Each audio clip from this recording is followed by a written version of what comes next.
Hola, hola, and welcome back to Voz Memos.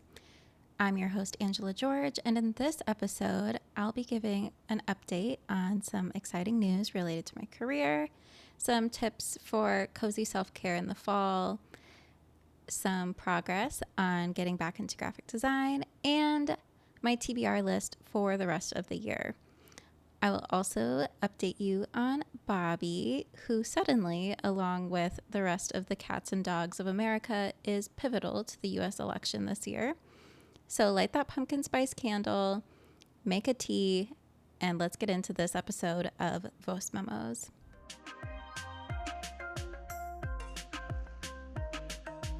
Alrighty, so before I get into the rest of the episode, let's talk about Bob. I've basically shortened her name to Bob most of the time. And I just realized on the day this episode is coming out that it is our 6-month anniversary together, which I cannot believe it's been 6 months, but my life is so much better since getting her. She's always greeting me at the door when I get home from work and cuddling with me at night. It's just been so nice to have a companion. She truly is living up to her role as an ESA. Except when we're beefing, sometimes she can be very demanding about dinner or breakfast, but that is just the nature of a cat who loves food. She's definitely a foodie. I've been talking about starting a guest blogger section on my blog for her for a while now. And maybe now that it's starting to get a little cooler and darker earlier, maybe I can actually start writing again on the blog from Bobby's perspective. I think that would just be so fun to share just her perspective on life. She's very adventurous, very mischievous, and yeah. People ask me how she's doing, and I'm like, what am I supposed to say? That her teachers love her in class and she's getting straight A's? She's not a kid, but I feel like my colleagues who all have children are like, what are we supposed to talk about with you? You don't have kids. How's your cat? So I don't know. She's a cat. I like to say she's a cat's cat. She's always advocating for what cats would like at the expense of my wants and desires. But she's always got a cat's back, So that's the update on Bobby.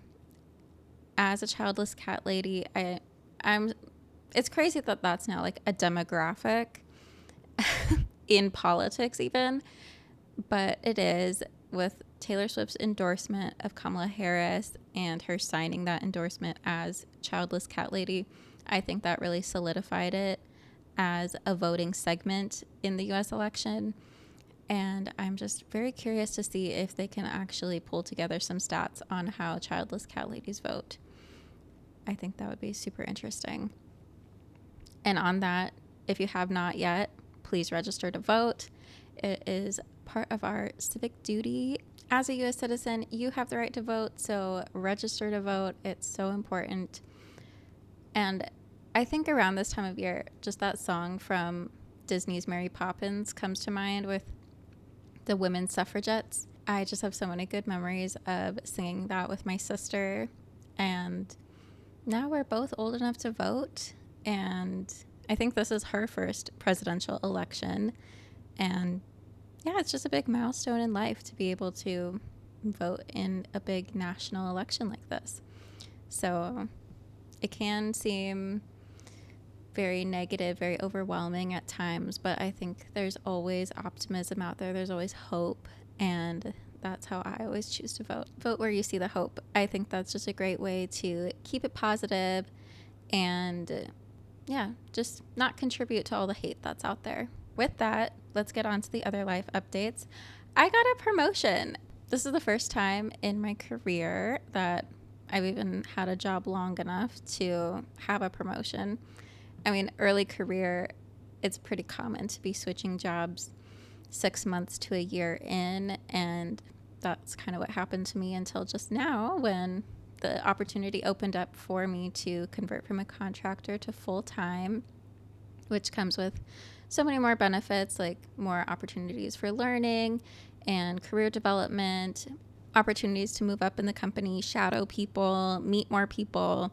So I'm feeling a lot of optimism about my job, which I don't know if any of you are in that corporate space, it can feel very cyclical and it's easy to get cynical.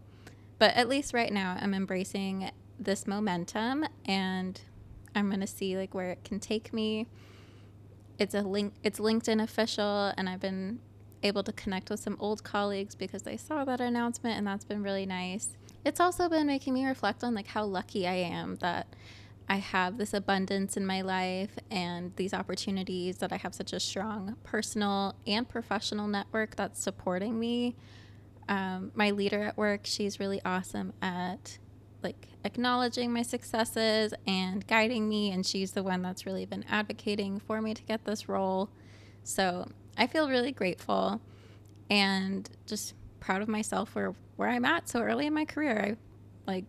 I think I'm in a great spot, and it's really easy on those days when you get overwhelmed or you just have back-to-back meetings all day and people are being very demanding. It's easy to get caught up in the negativity, but when you're able to take a step back and see like how far you've come, that's where like those positive reflections and the optimism can really come from. So just taking a moment to celebrate that.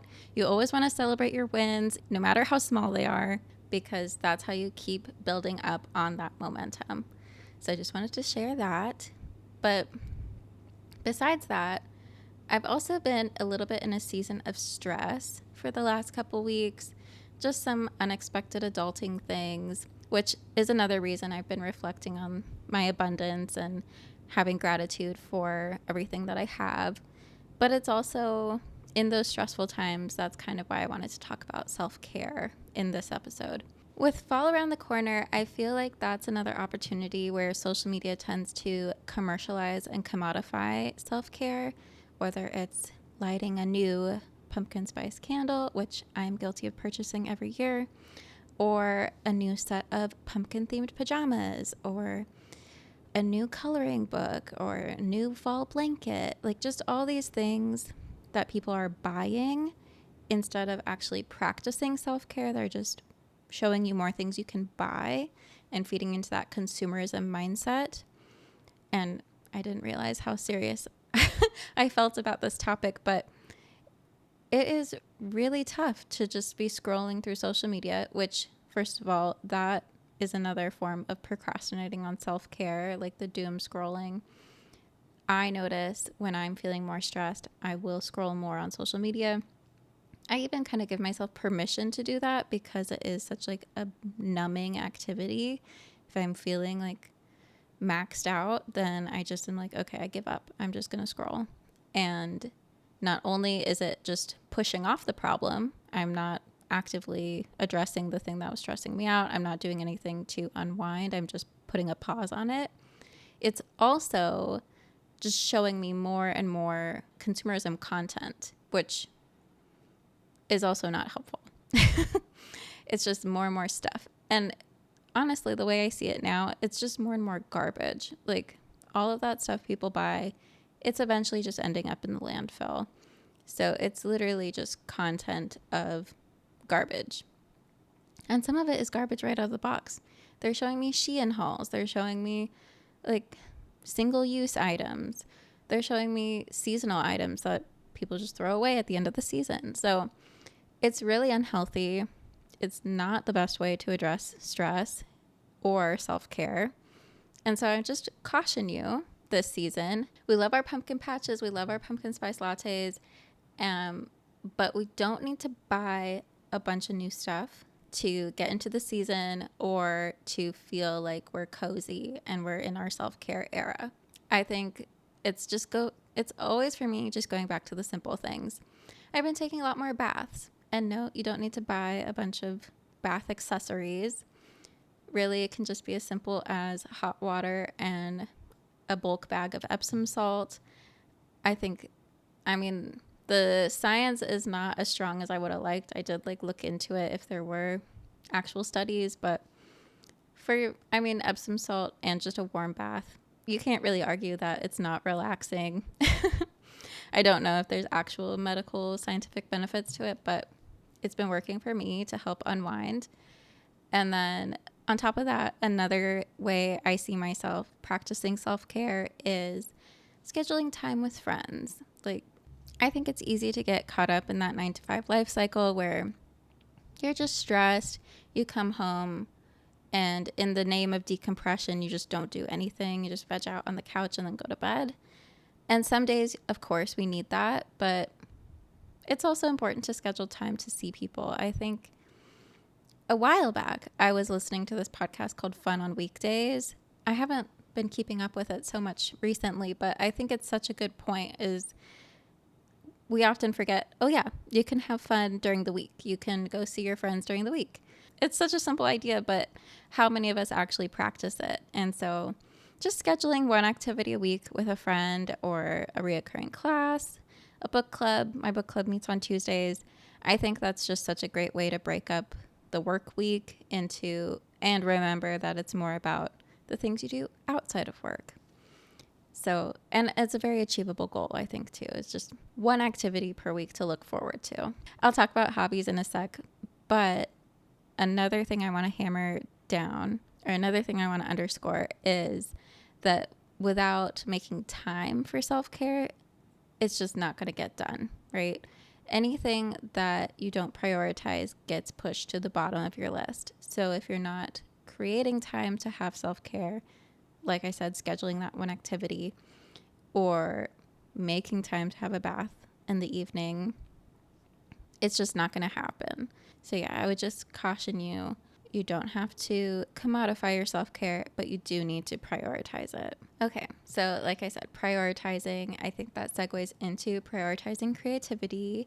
I want to give some updates about the projects I've been working on.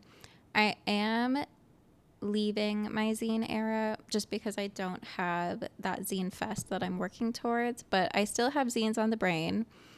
My last thing that I made, so I'm calling it Zine Teeny with a Twist, Volume 1, curated by Angela George. And what this is it is literally just a box of my zines. It opens up and all of my mini zines that I collected so far are in here that fit in this box. And it's just me dabbling with graphic design. I wanted to create like a book jacket because the book box, that's what it is just one of those fake boxes that look like a book. The book box was really ugly. So I created this book jacket for it so that it would look cute on my bookshelf. And it's not perfect. The paper that I used, I thought it would be fine, but it's kind of tacky.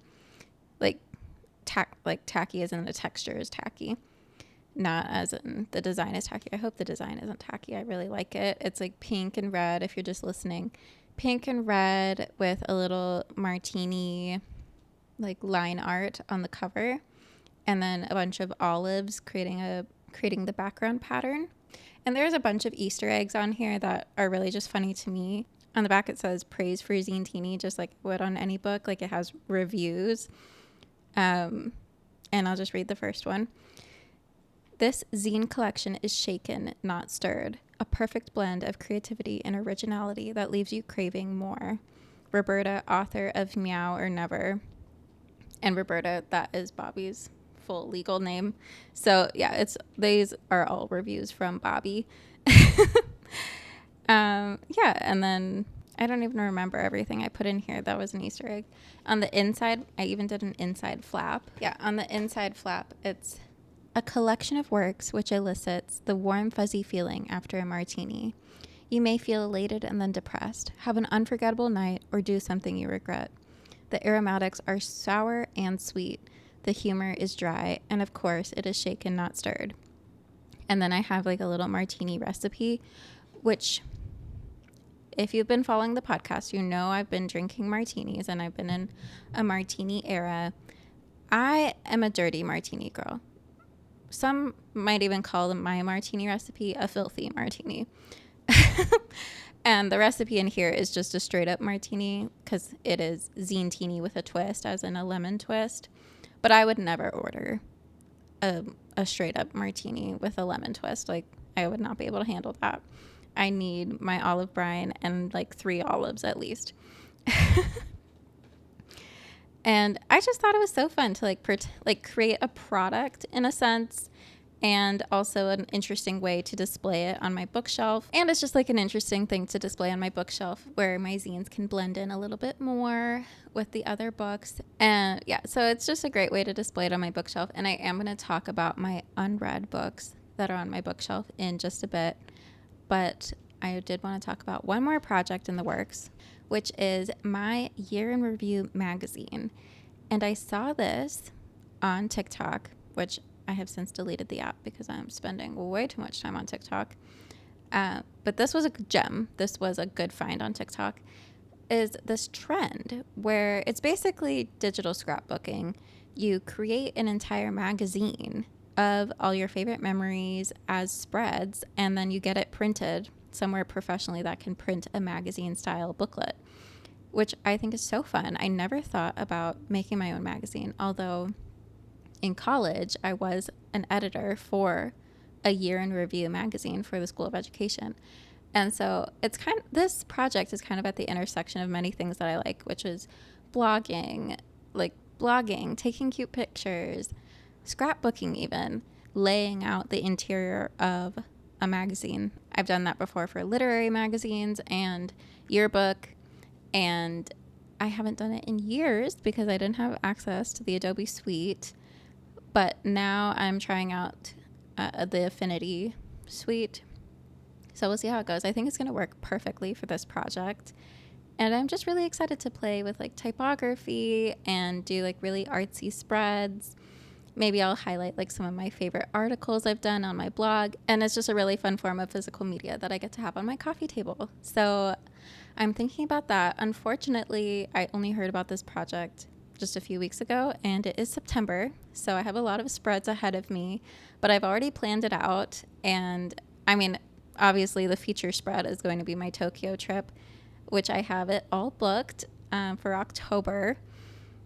It's actually going to be a trip of a lifetime. I'm really excited to update you guys on how it goes. Maybe I'll do the podcast episode in Tokyo or Seoul. I'm not sure. My podcasting kit is pretty light. It's basically just this microphone and the headphones. So I think I could do it. I just have to decide. But we'll see. But that's definitely going to be a spread in the magazine. And then I actually have a lot of the pictures picked out already. But yeah, so I'm really excited to try out this digital scrapbooking. I have been scrapbooking probably since like middle school. My grandma tried to get me into it. She gave me like this beautiful blank scrapbook where each page was just this really thick paper. So you could just create whatever you wanted. It was a blank canvas. I really haven't seen a scrapbook like that ever since. And I don't know what happened to that scrapbook either. And since then, I've done several different iterations. I have a Polaroid scrapbook. I have just a normal scrapbook, which basically has one spread done. I tend to pick that hobby up off and on. Like, it's a very peripheral hobby, but I think the digital magazine / printing out the magazine, I think that's a better option for me because I tend to be a little bit of a perfectionist with those, and that's why I don't do it. It's because I'm like, I need to create this perfect spread. I need to have the perfect pictures versus the magazine. It's a lot easier to tweak. It's a lot easier to keep it cohesive. So I'm just excited to try it out and see if it's something I can keep up on. And so before I leave this topic of graphic design, making time for your hobbies, I just want to touch on how I make time for all these hobbies, because that is a question I get a lot, is like, how do you have time for all of this? And I would say you can't have projects to work on if you don't plan them out. And so with Zine Teeny, for example, I knew I was going to do that maybe a month ago. I came up with that idea. I wrote it down in my Notion board. I have a Notion, which if you don't know what Notion is, it is a database. It's a documentation tool. It can create Kanban boards. I use it for Kanban boarding. And And then I also have an agenda to write things down, because if it's in your head, it's taking up space. So I write it down. So I have these two tools to write down all my ideas and sort them in varying degrees. And I think that's really what keeps me motivated, is that I have a backlog of ideas that I can look at any time to kind of generate some inspiration. And also, once I start working on that idea, I can track progress, ideas, notes, whatever I need. And I think that just helps me stay organized too. So you have to have a place to organize all your ideas. And then you need to prioritize making time to execute those ideas. And my number one thing is just delete the social media.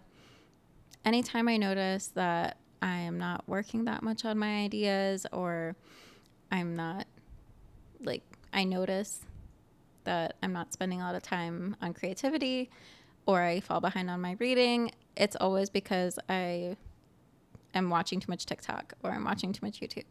So the easiest way is just to delete those apps, and you'll find you have a lot more free time than you thought. It's not like I finish these projects in one day. I mean, sometimes I do, but most of the time it's just over the course of a week or a couple weeks. And all it takes is like an hour or 30 minutes, like 10 minutes per day, and you'll have made so much more progress than if you spent that time scrolling on social media. All right, so I feel like the year in review, that kind of segues to like my year in reading and everything that I have in store for the rest of the year. I'm at 25 out of 35 books read for this year. And between the book club books that are remaining for October, November, December, and every book that's on my bookshelf that I haven't read, that totals out to be 10 books. And I have a little stack. If you're watching the YouTube video, I have a little stack in the frame of all the books that I need to read on my bookshelf. I feel like on Book Talk, at least, they say there's two book-related hobbies. There's reading books, and then there is buying books. And I definitely don't want to get into the habit of buying books and then not reading them. So that's why I'm taking this opportunity to try to whittle down that list of unread books on my bookshelf, and let's see what I have in store for myself for the rest of the year. So I feel like there's a lot of genres here. The first one on my stack is Undocumented: How Immigration Became Illegal, which is very timely with the election. And so I think this could be a really good read. It is nonfiction as far as I can tell. It's a nonfiction read. The next one is Promises of Gold, or Promesas de Oro, which is it's the same, it looks bigger than it is because it's the same, it's a poetry book, and half the poems are in Spanish, and then the other half of the book is translating those poems into English. So I feel like I've been wanting to read more poetry, and I literally have 2 poetry books in this stack, including this one, and I just think ending your day with a poem is just such a good way to stay immersed in the world of literature. And as somebody who likes to write poetry myself, it's also a great way to get inspiration. So this is on my list. This is a book that I got for free at one of my last jobs. We Need to Build: Field Notes for Diverse Democracy by Ibu Patel. From the former faith advisor to President Obama comes an inspirational guide for those who seek to promote positive social change and build a more diverse and just democracy. So I feel like also another timely read. I think I'll probably organize these by reading them before the election if they're kind of related. The next one on my stack is The World Keeps Ending and the World Goes On. This is another poetry book. I picked this up at a very cute bookshop called Milkweed Books in, I guess I would call it downtown Minneapolis. I'm not exactly sure. But yeah, this book just kind of spoke to me on the shelf. I came back to it a couple times, and then I decided I needed to take it home with me.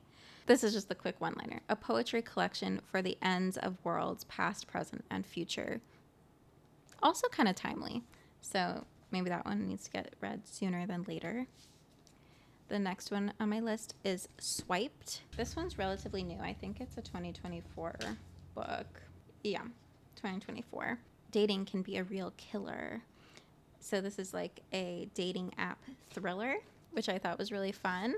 Then we have Atomic Love. This book has been on my bookshelf for years. I just picked it up randomly in a Barnes & Noble. When I was in my romance novel era, that was the only thing I would read. This is a historical fiction where love, desire, betrayal, her choice could save a nation. And I've literally only read one chapter of it, and I'll have to reread it because I read that literally so long ago. But it's based in Chicago, 1950s Chicago. Rosalind Porter has always defied expectations in her work as a physicist on the Manhattan Project and in her passionate love affair with colleague Thomas Weaver. So I feel like physics, atomic love, like I feel like it could be good. We'll see.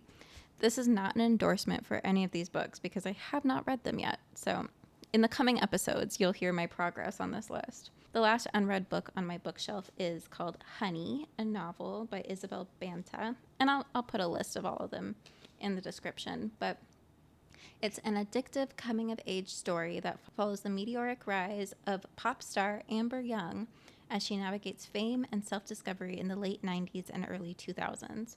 So it's like historical fiction, but like near history. I think it's supposed to be kind of that Britney Spears era of fame. And then I also thought this would be really interesting to read. I picked this up at my farmer's market, a little like book truck that was parked at my farmer's market, which I loved that. And it just, there's like holographic CDs, which could be an innuendo, on the cover. And I just thought it looked really fun. It's pink, and it would be really interesting to read it after reading Jeanette McCurdy's memoir, where she also was kind of getting famous as a child actor in the early 2000s. I thought this would be an interesting fictional take on a similar situation. So those are all of my books that I need to read from my bookshelf. And then book club, we have The Only One Left by Riley Sager, which is a thriller. This Tender Land, which is Native American fiction based in Minnesota by William Kent Kruger. And for December, we're reading the third book in the trilogy, A Jingle Bell Mingle by Julie Murphy and Sierra Simone, which is a spicy holiday book to end off the year on a festive note. And I think the whole book club is really excited to just keep exploring that series.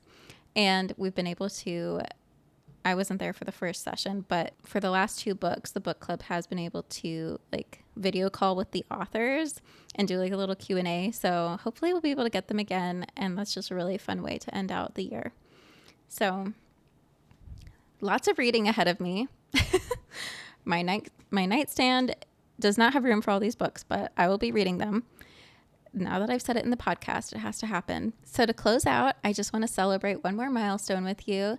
This is episode 21 of the podcast, and only 1% of podcasts make it to episode 21. So that is a huge milestone, and I'm really excited that I still have momentum, and I see this.